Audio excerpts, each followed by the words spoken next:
In this video I wanted to talk about purity of thought and kindness, because I think we're all starting to see that the world and the energy of the world is extremely intense, right? And I'm not just talking about in the physical with our social medias and with our news programs and all this stuff and everything else with work, relationships, jobs, education system, you know the deal. But I'm also talking about energetically, because just like with Halloween and just like in certain places where you live, things can be really intense. So to me, having purity of thought is an extremely important pursuit at the minute. At least, like I say, for me, it's my greatest pursuit. And I'll tell you for why.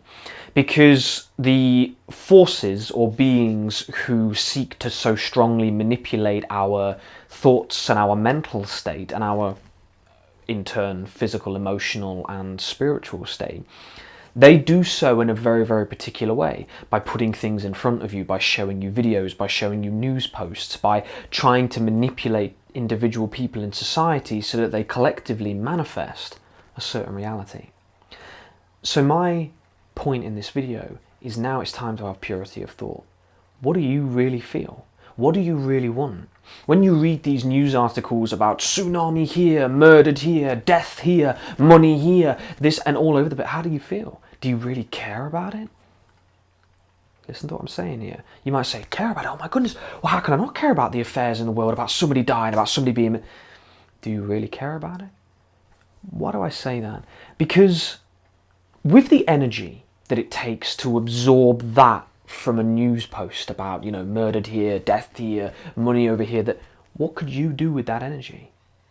Right? What could you do with the time that it took to read that post and to feel the negativity of that post? What could you do with that time and that energy?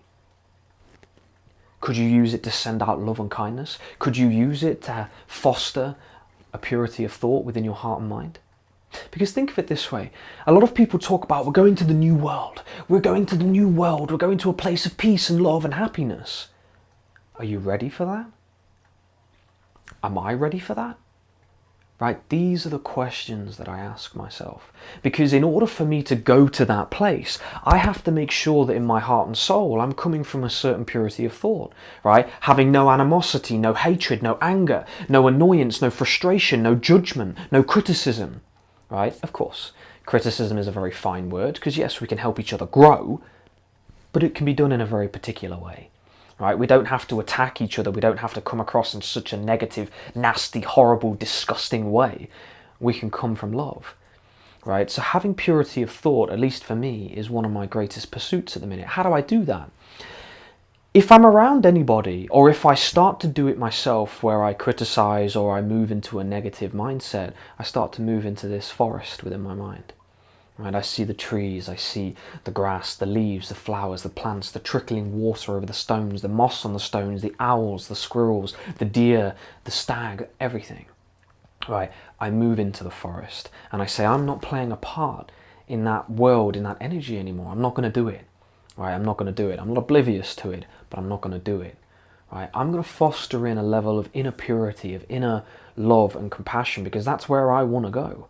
And if I can't foster that within myself, then how, not that again worthiness is irrelevant, but to me personally, how can I then exist in that world if I'm not trying to become it in this one, right? And again, that's a huge assumption that there's going to be such a drastic change that the world is completely different in a sense of physical, like, you know, going off of Earth onto an entirely different planet. It could very well, it is here. It is here. Right? It's here because we're here. And if it gets to the point where the world has to be completely reset, then so be it. Then maybe we'll go somewhere else. But at least in this human vessel, as James Malins, one of my greatest pursuits at the minute is purity of thought. Right? Ask yourself, or try to be aware, right? This is the task, this is the little homework from this video. Try to be consciously aware of every negative thought and every negative conversation you end up engaging within. No criticism. I do it as well, right? We're in a world of very confusing, bizarre BS situations that are going on. How can you not be a part of it in some cases? But listen to what I'm saying here.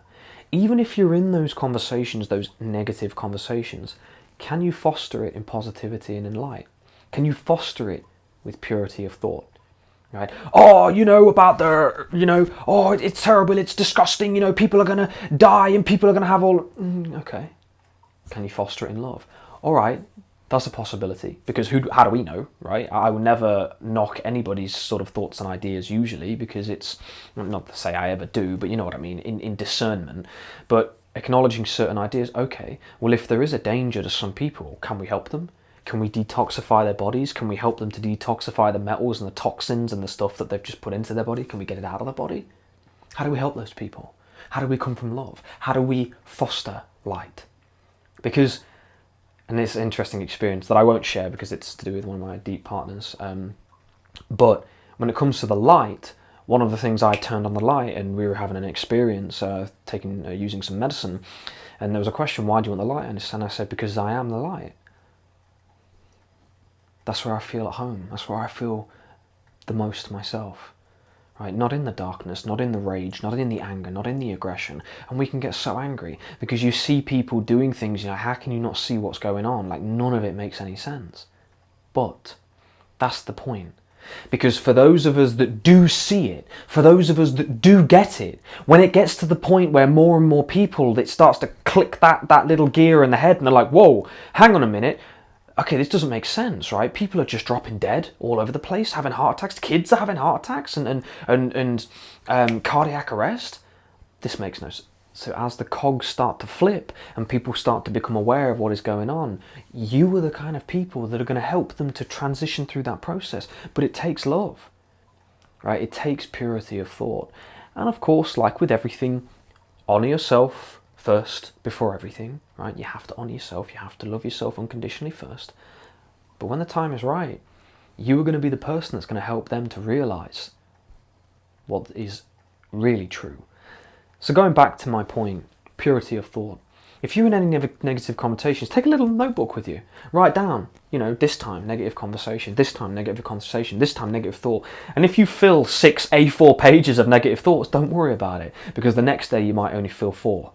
The next day you might only feel 3. The next day you might feel 4 again, but then the next day after that you might only feel 1 page. And before you know it, you're shifting your thoughts. You're shifting your energy, your vibration, your consciousness, right? I'm doing it all the time now. Negative thoughts, go into the forest, right? Lay on the bear, right? Lay next to the bear and the warmth and the love of the bear. Lay under the trees. Hear the rain in the rainforest, in the forest itself, right?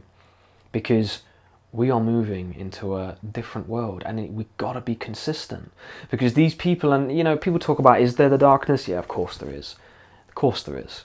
It's duality, it's balance, it's opposite, it's yin and yang, right? There is darkness for an experience, but we're wishing to come out of this darkness now. This whole reality is about limitation, right? It's about limiting your soul into this physical vessel so that you may feel what that feels like. So that when you do, whether it's in this lifetime or the next, feel the ultimate expansion of your entire soul, where you can create whole worlds with a click of a finger, you then appreciate what it feels to be limited, right? You see how this raises your vibration into deeper and higher levels and higher concepts?